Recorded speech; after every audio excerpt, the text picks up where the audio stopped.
Bonjour les amis, vous êtes en direct d'Europe 1 et nous sommes au bas de l'immeuble d'Europe 1 avec des salariés qui sont en grève et je vais aller leur poser la question de la différence entre eux, puisqu'ils s'inquiètent de l'arrivée des hommes de Bolloré à la tête d'Europe 1. Je vais leur poser la différence. C'est quoi la différence entre Lagardère, l'oligarque Lagardère et l'oligarque Bolloré? Moi, j'en vois pas. Ils sont plus proches du pouvoir, plus ou moins. Et je vais poser des questions aux salariés.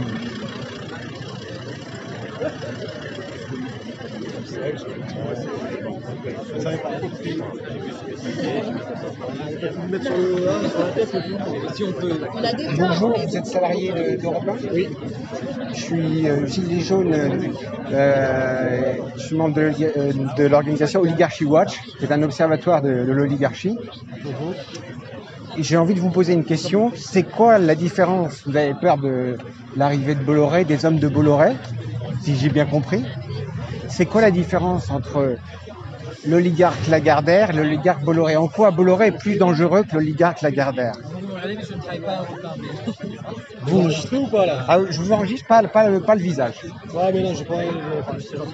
Vous voulez pas répondre? Il y a des gens qui veulent répondre? On travaille pas aujourd'hui, on est venu les soutenir. D'accord. Bon courage. Bon, merci. J'ai posé une question gênante, visiblement, les amis. On va essayer d'avoir d'autres réponses.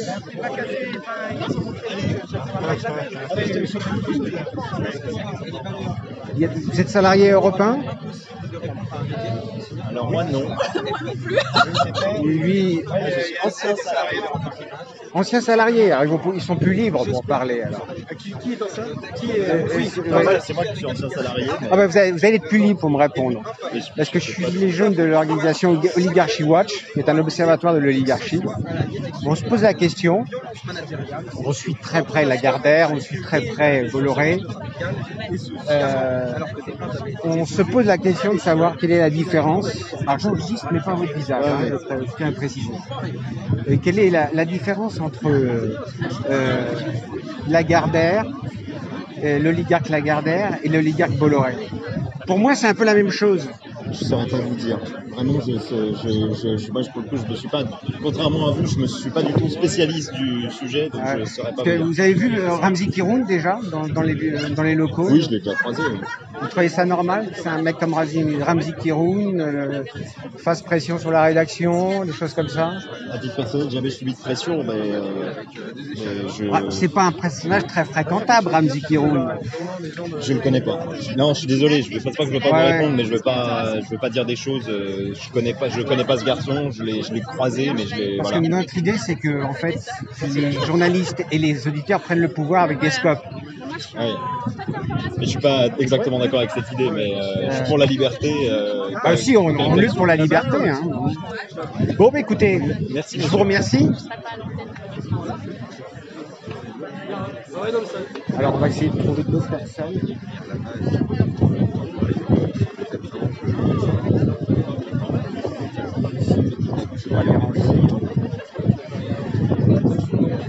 Est-ce qu'il y a des journalistes ou du moins du personnel d'Europe 1 ici? Là, tu as la SDJ. Là, tu as le responsable syndical SNJ. Ouais, voilà, le grand responsable, le grand Manitou. C'est monsieur qui s'occupe de la SDR, la société des rédacteurs. Société des rédacteurs? D'accord. Bonjour monsieur. Bonjour. Nous sommes Gilets jaunes. Oui. Et nous sommes membres de l'organisation Oligarchy Watch, qui est une émanation des Gilets jaunes. Et nous nous intéressons beaucoup aux oligarques. Nous suivons de très près Bolloré, Lagardère.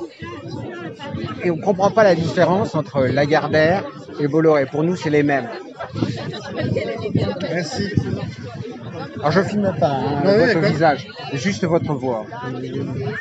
Non, je préfère pas. Je pense que je me suis assez exprimé par ailleurs C'est une question qui vous gêne? Pas du tout. Pas du tout, mais je me suis déjà pas mal exprimé et j'ai plus trop envie de m'exprimer. Vous avez vu Ramzi Kiroum déjà dans les locaux? Pas aujourd'hui. Vous trouvez normal qu'un homme comme Ramzi Kiroum, qui a une réputation sulfureuse, soit dans la rédaction, proche de Mimi Marchand, des choses comme ça? Ça vous choque pas? Donc c'est une question, vous pouvez me répondre. Non. Je préfère pas me répondre. C'est D'accord, gentil. mais vous êtes tout à fait libre. C'est gentil. Après, il est conseiller du président, donc Oui, vous allez me dire. n'importe quel conseiller de président, l'équipe de direction. Le président peut être mal entouré. Il peut être bien entouré, mal entouré. Vous préférez Lagardère ou quand même Bolloré? Dites-moi. Vous avez une préférence? Moi, je préfère Bolloré. Et une scope, ça vous dirait? Scope? Ouais. Alors, Voilà, des... ça serait un peu compliqué, une scope, je pense. Ah non, nous on est pour ça. On Ah veut ouais que les médias, avec le respect de la charte de Munich, les médias puissent être propriétaires de leurs salariés et de leurs auditeurs. Ça existe, hein, Oui, Marianne, oui, pas Marianne, c'est un mauvais exemple.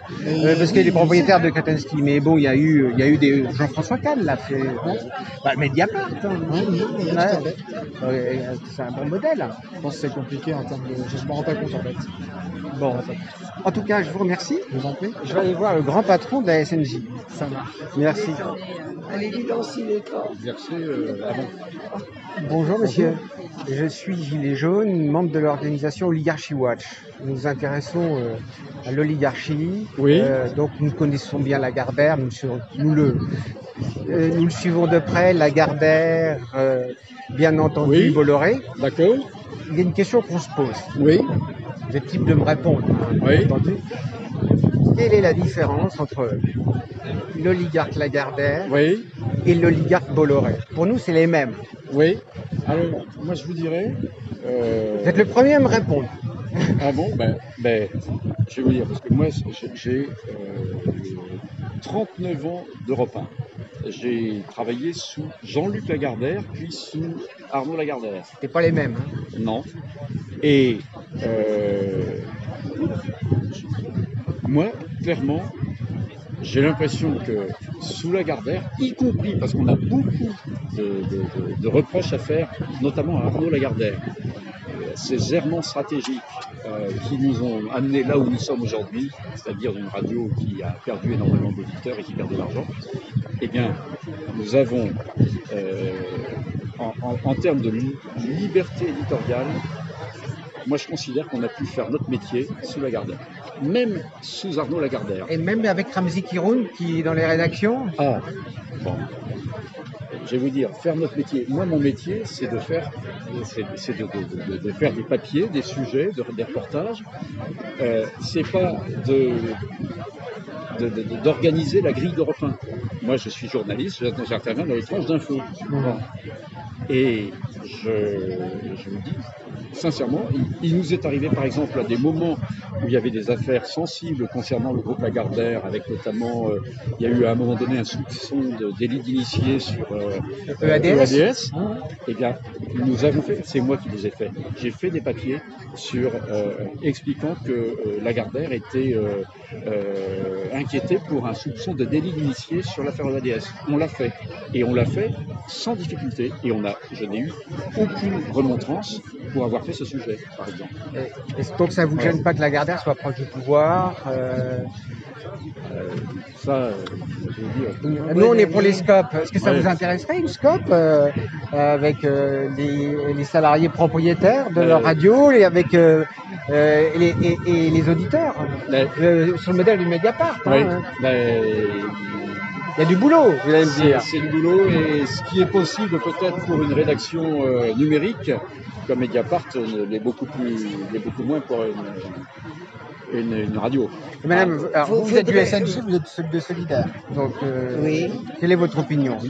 Vous avez peut-être une opinion plus tranchée donc, sur la différence entre... L'opinion tranchée, c'est que nous demandons depuis des années Oui, vous pouvez. Nous demandons depuis des années, le SNJ, nous proposons qu'il y ait une reconnaissance légale de ce qu'est une équipe de journalistes dans un journal. Oui.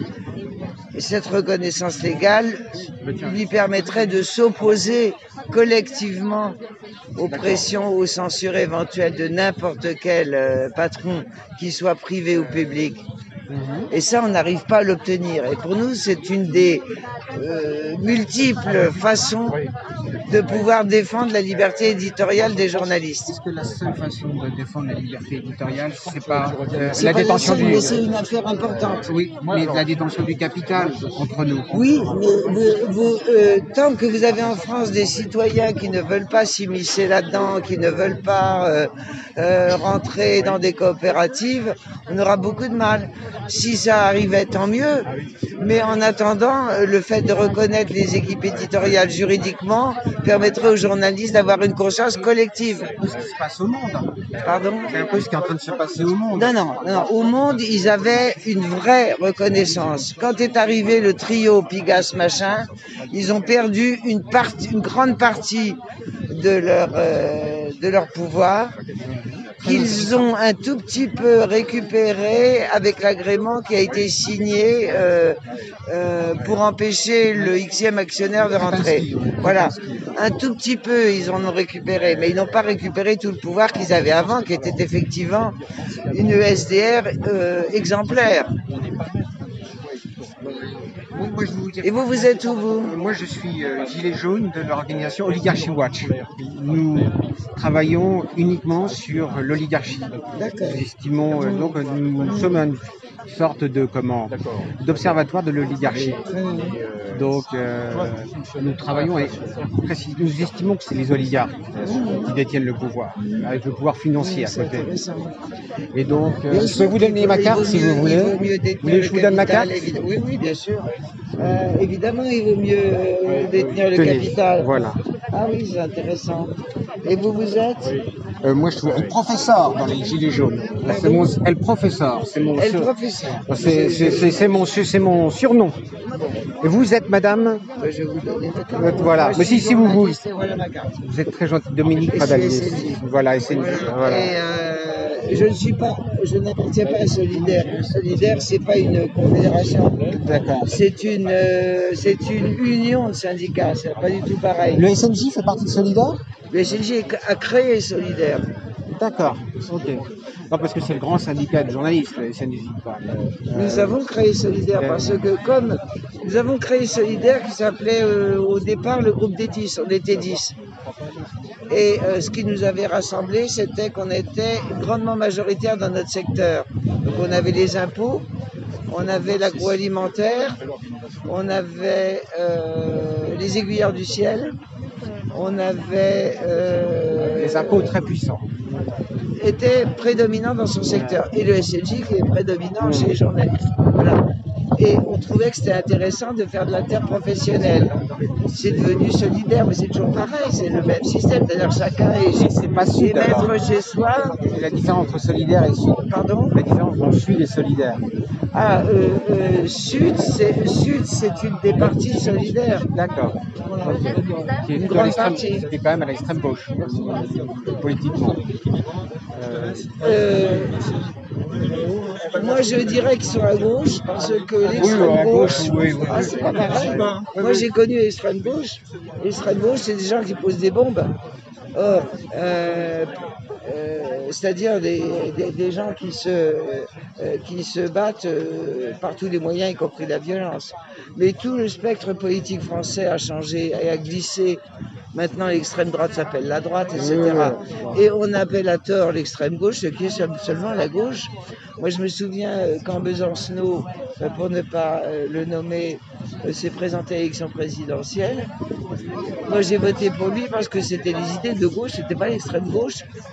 J'ai jamais été à l'extrême gauche, moi. Donc Macron est de droite pour vous. Évidemment, il est même plus alors d'extrême droite. On dit qu'il est centre-gauche, quoi. Le centre-gauche. Bah, il vient du centre-gauche, quoi. Il vient de la deuxième gauche. Entre les gens qui prennent des ascenseurs parce qu'ils prennent l'ascenseur qui monte. Et les gens qui ont des valeurs et des c'est sûr qu'il n'y en a pas à beaucoup. défendre, c'est autre chose. Monsieur Macron comme Monsieur Valls a vu un ascenseur qui montait, il l'a pris. C'est tout. Ça n'a rien à voir avec les valeurs et les principes moraux de la On gauche. revenir à Europe 1. Ben oui. Qu'est-ce qui se passe là? Ça y est, Bolloré a imposé sa grille Il faudrait demander à Olivier ça, parce que c'est lui qui est le délégué SNJ et qui fédère toute cette bagarre. Non, il va pas à pas, il fait rentrer des gens et il en fait sortir d'autres. Et vous trouvez que c'est bien que Lagardère soit allé chercher Bernard Arnault comme chevalier blanc contre... c'est des histoires de capitalistes entre eux qui n'ont rien à voir avec... C'est des histoires d'oligarques. C'est une histoire de capitalistes entre eux, c'est pas mon business. C'est quand même eux qui ont le pouvoir. Tant que les gens voteront en France pour élire des gens de droite qui défendent le capitalisme à tout crin, oui. C'est plus qu'un problème de capitalisme, c'est un problème de détention du capital. Mais c'est pareil, c'est le capitalisme. Détenir le capital, c'est le capitalisme. Si vous aviez, nous on parle de scope, on estime que ça peut être les journalistes et les auditeurs qui peuvent gérer. Vous savez, moi j'étais tout jeune, je me suis occupé de la 5. Oui, mais là, je ne sais pas si vous vous en souvenez. Si, très bien. Mais là, on parle du capital actuel. Bien sûr que si les salariés détiennent le capital de leur société, ça s'appelle une coopérative. Une SCOP. Oui, ça a un nom. Ça a bien marché, les coopératives. Il y en a qui marchent très très bien actuellement, qui sont très très excédentaires. Et ça permettrait peut-être aussi bien gauche que droite, de trouver une solution, de pérenniser l'indépendance. Pas de solution Moi, je veux pas rentrer dans la politique, mais si vous voulez, des gens qui se disent de gauche, en ce moment, il y a un grand brouillage général politique. Et ce qui nous intéresse, c'est l'indépendance des journalistes. Bien sûr. Et le respect de la charte de Munich. Et on remarque. Pourquoi vous parlez de la charte de Munich? Parce que tout y est. Mais attendez, la charte de Munich, c'est la fille aînée de la charte nationale des journalistes. Oui. La charte nationale des journalistes de 1918 qu'on a faite nous, dont on a célébré le centenaire, c'est extraordinaire, l'histoire est merveilleuse. En mars 1918, il y a des journalistes qui se rassemblent et qui disent ça ne peut plus durer comme ça. En mars, ils font le SNJ. Premier acte public, la charte de déontologie pour l'indépendance des journalistes. Munich, c'est sa fille aînée. Et maintenant, il y a une fille cadette qui est la charte mondiale. Mais la première, qui est toujours la presse, c'est la charte. Tout y est aussi. Alors, on va toujours dans la charte de Munich, elle est seulement. C'est une charte européenne. Vous savez, nous, les Gilets jaunes, on descend, on fait tous les médias le samedi. Alors, c'est peut-être pas le bon jour le samedi. Mais on se dit, mais les journalistes devraient descendre avec nous parler. Et ils descendent pas. Voyez, et c'est ça aussi qui nous fait... Non, ça pose un vrai problème. Il y a eu des problèmes pendant les mouvements, il y a eu des problèmes, même chez nous, il y a eu des problèmes. C'est pas facile. Quand vous voyez des médias comme TF1, France 2, pendant 2 mois, qui ne parlent pas de la violence, qui ne parlent pas des mains arrachées, qui ne parlent pas des yeux des éborgnés, c'est honteux. Et on ne peut pas comprendre ça. Mais il n'y a pas à le comprendre, c'est honteux. Vous êtes d'accord avec ça? Et évidemment. Non pas pour vous faire plaisir, mais pour suivre dans ce que vous avez dit. Objectif, ils n'ont jamais parlé des violences contre les journalistes non plus. Hein. Bien sûr. Il y a 200 journalistes qui ont eu des problèmes. 200. Mais bien sûr. La violence est toujours mauvaise, conseillère. Bien sûr, on est d'accord. Non, je regrette la première. Je suis d'accord avec vous. Hein. Mais il y a une incompréhension entre les journalistes. Il y a une défiance. Il y a une défiance. Contrairement à ce qui se dit, toutes les rédactions ne sont pas à gauche. Elles sont presque toutes d'origine bourgeoise.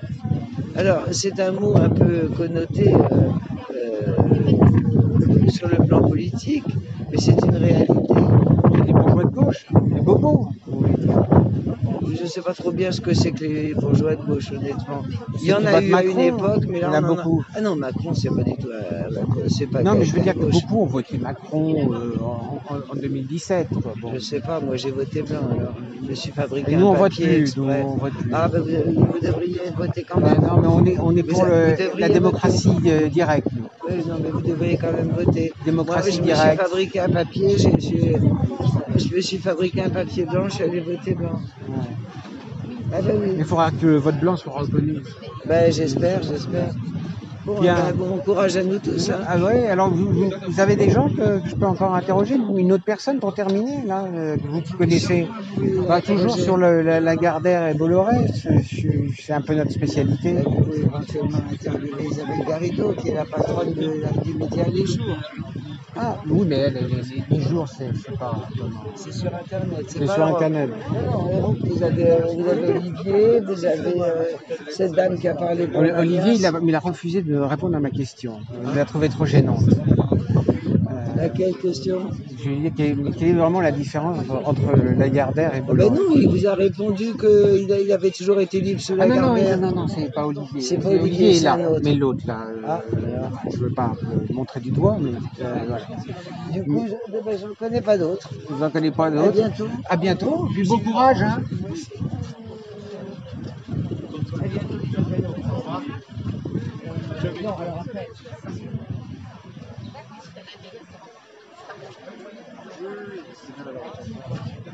Vous savez ce qui se passe à la Gérard ou pas? Donc les amis, j'ai discuté plus ou moins longuement. Vous êtes toujours en direct. J'ai essayé d'interviewer.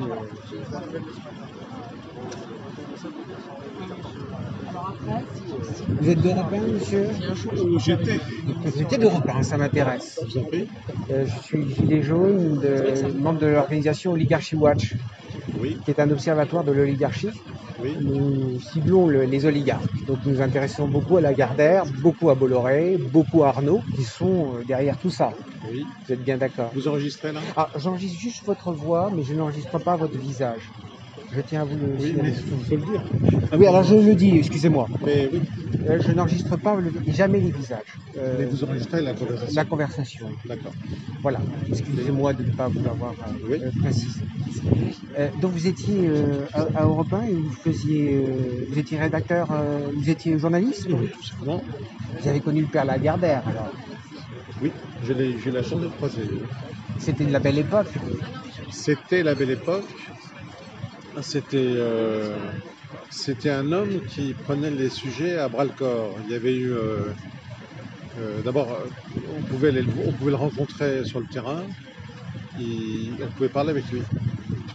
Il vous saluait quand vous étiez simple reporter. Ce qui est une situation qu'on trouve plus beaucoup aujourd'hui. Des Oui, c'était un patrons- patron à l'ancienne, un paternaliste, C'était un patron présent qui écoutait les gens. humain. Je ne sais pas si on peut dire ça. C'était quelqu'un, si vous voulez, qui allait vers les autres pour essayer de comprendre ce qui se passait. Il y avait eu une grève à Europe 1, enfin, une menace de grève très importante à Europe 1. Je crois de ça il y a très longtemps, plus de 20 ans. Et lui, il était allé négocier avec les journalistes. Ça, juste avant, et à la matinale, c'était fini. Au début de la matinale, il avait tout résolu. Alors c'était Oui, un homme c'était de un- réseau, c'était un homme de pouvoir. C'était un homme intelligent, je crois. Oui, plus intelligent que son fils, Euh, plus stratège, on va dire.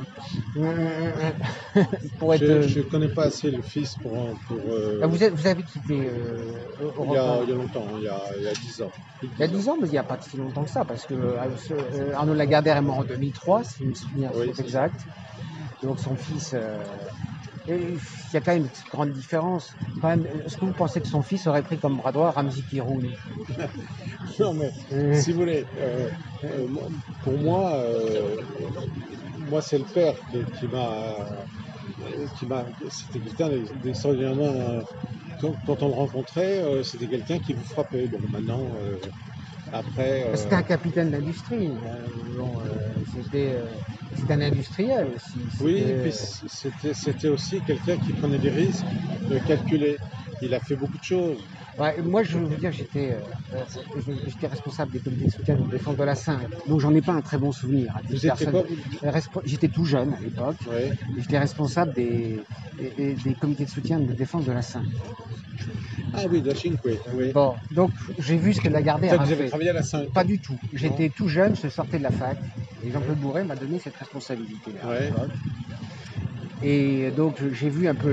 Vous avez travaillé avec Jean-Claude Bourret, d'accord. Oui, je n'en parlerai pas de mon côté. Ouais. On aura des choses à dire là-dessus. Mais c'est quand même. Ça m'amuse parce que quand on pense à Bourret, toujours la même question qui fait marrer tout le Ouais. monde. Qu'a-t-il fait du trésor de la Ah salle? bon, je pourrais vous répondre. Je pourrais vous répondre. Ça m'amuse. Je pourrais vous répondre. C'est une Je espèce pourrais de- vous non, mais répondre. écoutez, ça me fait marrer parce que c'est un espèce de réflexe conditionné. Qu'a-t-il fait du trésor Et de la vous salle? avez raison de le ce poser. pauvre Bourret, quand on lui dit, il dit mais non, encore cette question qui me colle. J'ai la réponse. Mais La je peux réponse vous la. est- La réponse, c'est qu'il a dépensé dans un journal qui s'appelait. Il a tout dépensé. Il a tout dépensé dans un journal. C'était pas tout à fait l'objet de l'association. On a Mais de bon, frais, quoi. pas en note de frais, bon, un journal sous papier glacé. Quoi, Ouais. voilà, bon, c'est ça, mais, Non, mais- il s'en est pas mis dans la poche, si c'est votre question. Mais bon, Non, mais faisons ça. il crée une petite cour. Je ne me permettrai pas de juger Ouais. ce sujet. J'ai pas. Mais bon, je suis bien d'accord qu'on pourra dire des choses. C'est que, mais il avait derrière lui des gens. Là encore, on revient à l'essence. On revient au même problème qu'aujourd'hui. Des gens de pouvoir. Il avait le pouvoir politique contre lui. Il avait des oligarques contre lui. Il avait Bouygues. Non, mais Il avait Rousselet contre lui. Il y avait des gens extrêmement puissants. Aujourd'hui, on a la même chose. On a Lagardère extrêmement puissant. On a Bolloré extrêmement puissant. On a Arnaud qui se mêle de l'affaire. oui, sauf que, si je peux me permettre, de notre temps, hélas, je ne devrais pas parler comme ça, mais à l'époque, l'indépendance existait.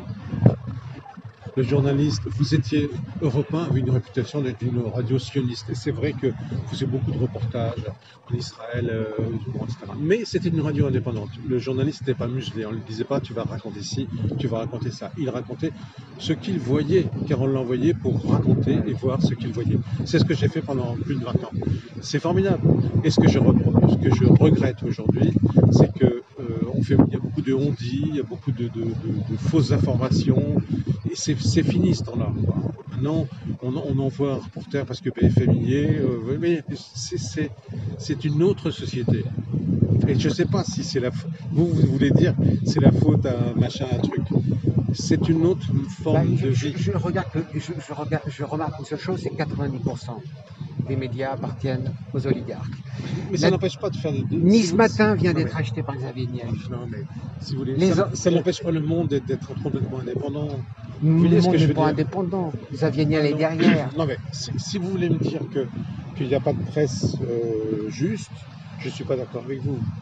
Il y a des infos Je qui suis pas sortent. d'accord avec vous. Je suis un lecteur assidu de tous les magazines papier, pas tellement à la radio, quasiment pas à la télé, mais dans la presse écrite, il y a des infos qui sortent.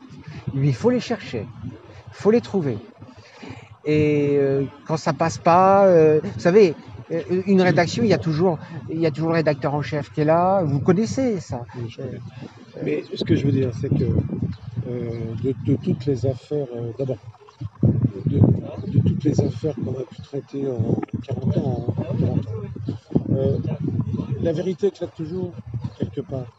Vous voyez, même pour les affaires d'État, ça sort toujours un jour. Donc, c'est ce que je veux vous dire, c'est que croire qu'il y a des gens qui peuvent tout étouffer, etc., avec des groupes et des machins, C'est pas un vrai. peu ce que Je suis pas Macron d'accord a avec fait. vous. Il a acheté tous les oligarques. Mais vous avez une vision, si vous me permettez, Non, mais je vous en prie. vous avez une vision qui est trop globalisante. Je veux dire, le coup de la chape de plomb, ça marche pas.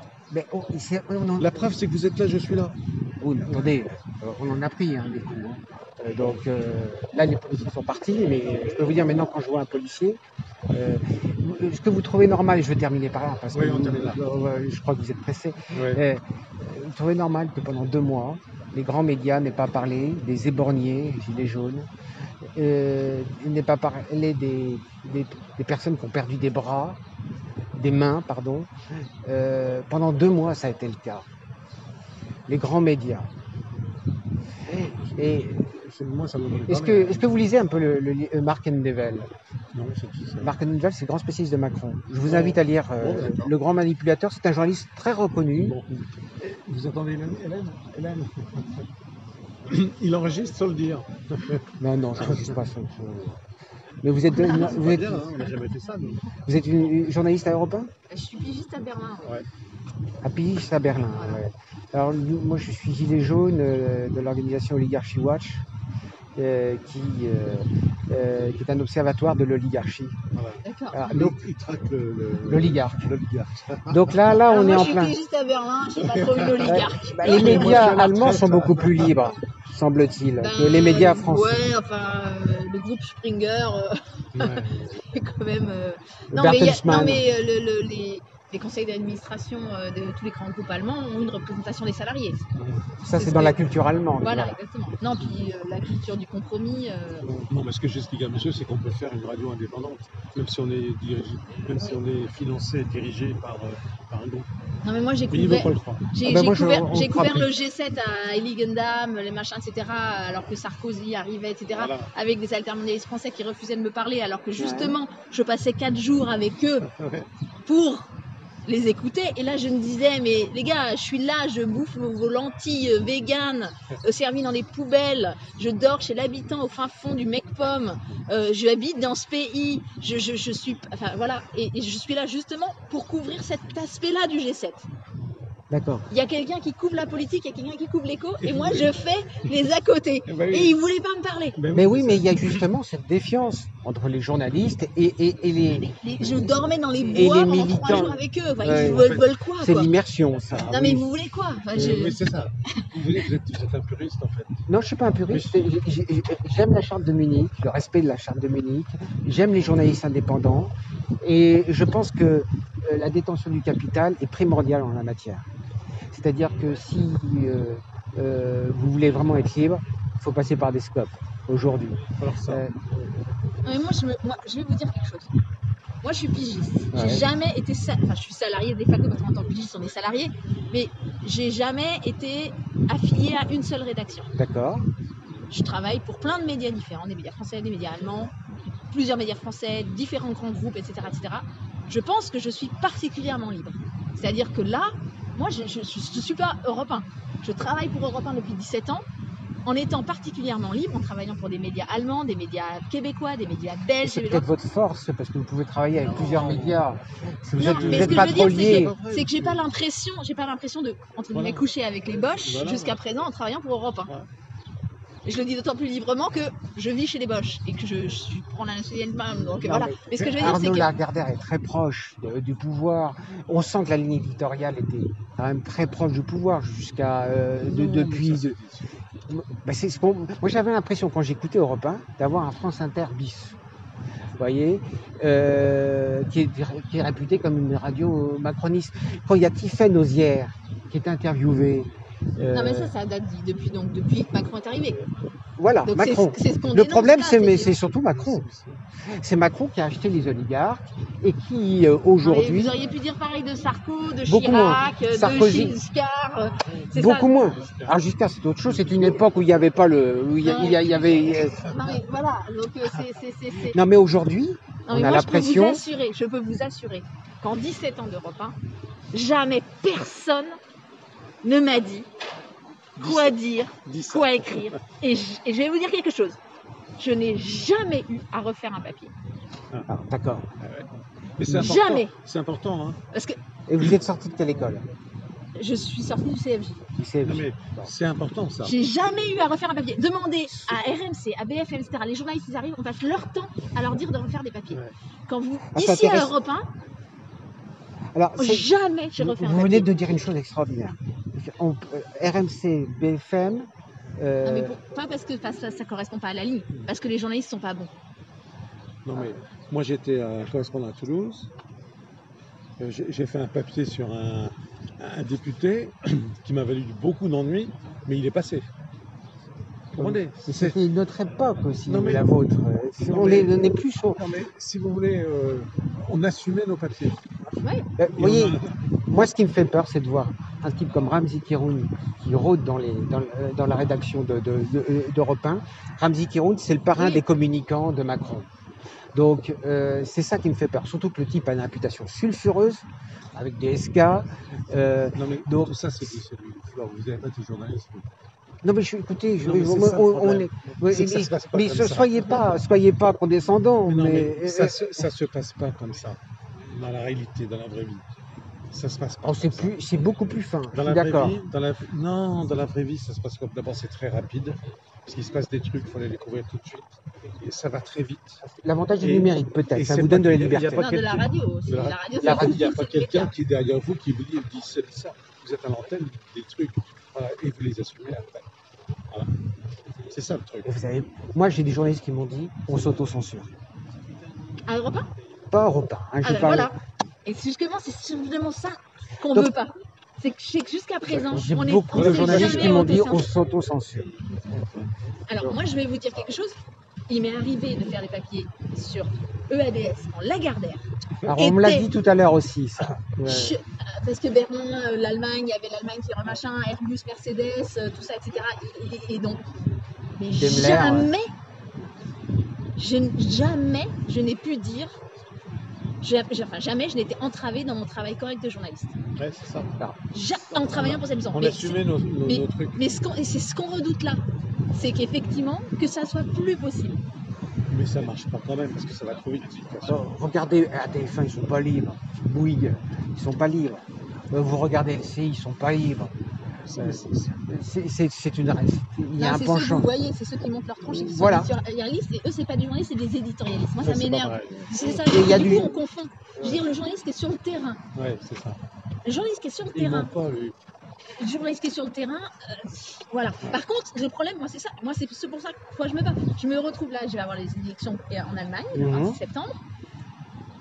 Est-ce que c'est moi qui vais le couvrir? Ou est-ce qu'il y aura un éditorialiste parisien qui, vaguement, parce qu'il a fait de l'allemand première langue et qu'il aime Goethe, va venir me raconter les liens des Realo Grünen avec les PME du Bade-Württemberg? Honnêtement, c'est ça ma question. Parce que moi, je peux vous raconter, moi, je peux vous dire. J'ai encore parlé dernièrement avec, on parle d'oligarches, la fondation Bosch, les machins, ça. Et on y va, et on y va, et on Il discute. n'y a on pas de parle. pensée unique chez les journalistes. À France 24, par exemple, Non. vous pensez que... Je vais vous dire. Moi, j'étais au journal du dimanche. Moi aussi, je suis journaliste. alors, qui est un, alors là, qui est un journal de propagande macroniste Non, aujourd'hui. mais je parle ça il y a 20 ans. Ah oui, il y a 20 ans, d'accord. Donc Macron Il y est avait- allé. Oui, oui. Il y avait un rédacteur en chef qui était de droite, son adjoint était de PS. J'avais un gros facho, qui est adorable d'ailleurs, qui était rédacteur en chef, qui s'occupait des faits divers. On était tous des gens, et on faisait une équipe formidable. Parce qu'on peut faire du journalisme avec, en laissant de côté ses opinions. Mais absolument. Et Mais on est d'accord je pense là-dessus. que vous vous trompez en pensant qu'il y a forcément un Dieu qui dirige tout. Je pense qu'aujourd'hui, la détention du capital est primordiale. Je Oui, crois pas. c'est une partie. Enfin, mais ce que je veux dire, c'est que c'est pas. Nous, malheureusement, sur le terrain, et la crise des Gilets jaunes l'a montré, c'est qu'on a subi, nous, journalistes. Enfin, je veux dire, moi, je suis une précaire. Moi, je veux Bien dire, sûr. j'ai jamais eu de contrat de travail. Bien sûr. Moi, là, si Europe 1 c'est terminé, Bien sûr. Oui, mais tu dures. Tu restes, tu es là. parce que je travaille, parce que j'ai de la qualité, parce que j'ai une expertise, parce que j'ai diversifié mon business plan, parce que machin, et parce que j'ai encore la foi dans le Non, métier. Bien sûr. Mais ce que je veux dire, Ouais. c'est que c'est pas simple. C'est pas simple comme une idée de dire, voyez, ils sont tous pourris, tous machins, c'est pas vrai. Ça marche pas comme ça. Ah, moi, je ne sais pas si vous connaissez Marc Endevel, hein, je vous en ai parlé à l'instant, qui est un journaliste de bonne réputation, qui est grand spécialiste de Macron. Lui, il explique que ça a une influence quand même, primordiale. Et pour toi, Xavier Niel a dit, moi je rachète les journaux pour qu'ils ne me fassent pas chier. Donc c'est qu'il veut avoir du pouvoir. Non, mais c'est sûr que c'est aussi l'un des enjeux de ça. moi j'aimerais bien savoir pourquoi Bolloré veut créer cet empire médiatique. Lui, son truc, c'est de faire des ports en Afrique, on veut critiquer tout son business, enfin, voilà. Et bien, pourquoi? La Moi, puissance. Pourquoi il met... et pour qui il roule, et pourquoi il là, etc. Non. Mais nous, Parce qu'il paraît qu'il faisait pas comme ça. Non, mais c'est un anard de droite, il aime avoir du pouvoir, c'est ça Bolloré. Il roule pour lui. Je sais pas, je le connais pas personnellement. Et un coup il est bien avec Macron, un coup il est pas bien avec Macron. là, se tisse des choses en vue de la campagne présidentielle.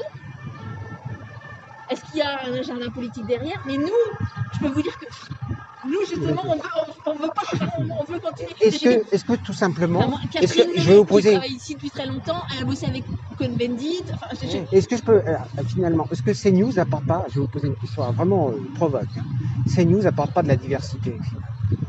Mais moi, j'habite en Allemagne et je regarde pas la ligne droitière, hein, comme on dit. Non, mais le problème, enfin, en fait, on parle de journalisme, on parle d'opinion. C'est ça. Mais c'est justement pour nous, mais pour nous justement, il n'y a pas aujourd'hui, il n'y a que des journaux d'opinion, des journaux et des médias d'opinion. Si je suis venu ici, c'est parce que je suis venu aider des gens que je sais ce qu'ils font. Ouais. Et c'est pas tout ce que vous croyez. C'est des gens qui font bien leur travail, honnêtement leur travail, de vouloir raconter ce qui se passe. C'est tout. C'est aussi simple que ça. Mais c'est cette simplicité-là qu'il faudrait que vous arriviez à... Parce que, en fait, moi, ce que je veux dire, c'est qu'on met dans sa peau, je veux dire, un journaliste, moi, je m'en fous. Honnêtement, ce n'est pas mon travail de dire aux gens qu'ils doivent voter. En revanche, c'est mon travail de dire aux gens ce qui se passe. Je reprends l'exemple du G7 à Ilgenam, dans le nord de l'Allemagne. C'est pas mon travail de dire « Oh, regardez ces punks à chiens dans les bois qui bouffent des lentilles et qui sont des horribles mondialistes rêveurs. » Je dis « Ils sont 5000, ils passent des nuits, je leur donne le micro, nous on est contre ça. » C'est pas moi qui dis « Ils sont contre ça », c'est eux qui le disent. Et au même moment, j'ai un collègue qui est à la conférence de presse des chefs d'État et qui dit ils ont dit ça, machin, ça a été perturbé par l'arrivée en ULM d'un groupe de je sais pas quoi là, et c'est tout. Et ensuite, l'auditeur se dit ah, cela, je suis pour eux. C'est très bien. Voilà, exactement. Mais bon, ça, je vous dis bravo. Voilà. Moi, je me souviens d'un débat ici à Europe 1. À LCI, c'est pas possible. À Europe 1, à TF1, c'est pas possible de faire ça. À France 2, c'est pas possible. Oui, mais ça, je n'en doute pas. Mais est-ce qu'ils sont vraiment libres? On n'a pas la même Moi, je veux vous dire les choses. Moi, jusqu'à présent. Est-ce qu'ils s'auto-censurent pas, comme beaucoup m'ont dit? Ça veut dire quoi, s'auto-censurer? Bah, ils font attention à certains sujets qui pourraient gêner. Ils traitent les trucs. On va bien en parler de toute façon. Donc, vous avez une vision du Lagardère d'antan, c'est ça aussi. Non, mais si je suis là, c'est parce que je m'inquiète. Voilà, pour la suite, exactement. Mais actuellement, je peux vous dire. Ça me fait chier les débats à la con qui servent à rien. Mais les gens qui parlent pour rien dire. Mais on parle pour rien dire là. Non, mais les gens qui se mettent à la télévision. Ah oui. Des trucs, vous voulez dire sur le comment. Non, mais ça coûte pas cher, ça. C'est bien. Les éditorialistes. Non, mais ça coûte pas cher. Non, vous m'envoyez par reportage. Les éditocrates, ce qu'on appelle nous, les gilets jaunes, les éditocrates. Voilà, c'est ça. Et c'est pour ça, arrêtez de dire que c'est des journalistes, en fait. Parce que du coup, nous qui essayons justement de tenir les murs d'un truc hyper... Bon, il faut que j'y aille. Ouais. Bon, ben merci en tout cas. Hein. Ça va faire quoi, ça? Bah, je peux vous donner ma carte si vous voulez. Tenez, ça va être diffusé en direct sur notre... tenez, je vous donne... voilà. Merci à vous. Voilà. Merci. C'est de la télé ou c'est de la radio? C'est du Facebook, c'est du YouTube et on va monter un site. Et spécialisé sur l'oligarchie. Merci infiniment de ce dialogue constructif. Eh bien les amis, très heureux d'avoir pu discuter avec des journalistes. Je leur ai remis notre petite carte d'Oligarchy Watch. Et puis on se dit à très très bientôt. J'espère qu'on pourra faire une petite action avant les vacances. Ça manque pas à Paris. Il y a des oligarques partout. Allez les amis, gardez le moral, force et courage, et à très bientôt. Aou, aou.